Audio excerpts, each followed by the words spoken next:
In November of 1960, John F. Kennedy became our nation's 35th and youngest elected president when he defeated Vice President Richard Nixon in one of the closest elections in American history. In his inaugural address, he challenged the nation by exclaiming, "Ask not what your country can do for you. Ask what you can do for your country."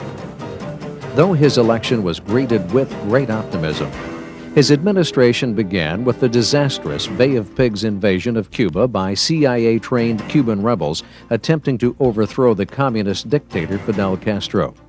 In October of 1962, the world came as close as it ever would to a nuclear war. On learning that the Soviets were installing missiles in Cuba, Kennedy imposed a blockade and ordered Soviet Premier Khrushchev to remove the weapons. After many tense-filled days, Khrushchev agreed to remove the missiles and war was averted. President Kennedy strongly supported civil rights and put forth the challenge to our country to land a man on the moon by the end of the decade.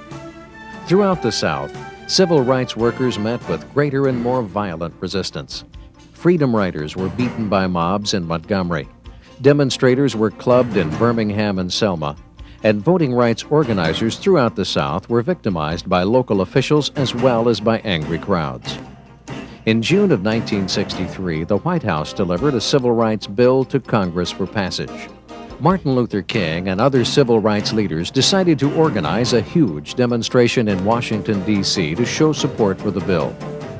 On August 28, 1963, what would be known as the March on Washington took place as over 250,000 people of all races and religions converged at the Lincoln Memorial to hear Martin Luther King speak of his dream of racial equality. I have a dream.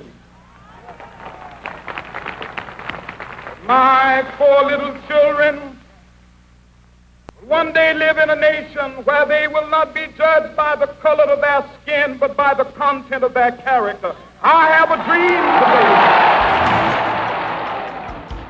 today. The March on Washington was seen on television screens across the country. It was the largest demonstration for human rights in the history of the United States. The presidency of John F. Kennedy was cut short when he was assassinated on November 22, 1963 in Dallas, Texas by a man named Lee Harvey Oswald. 2 days later, while in police custody, Oswald himself was shot by nightclub owner Jack Ruby, which laid the groundwork for conspiracy theories that permeate to this very day.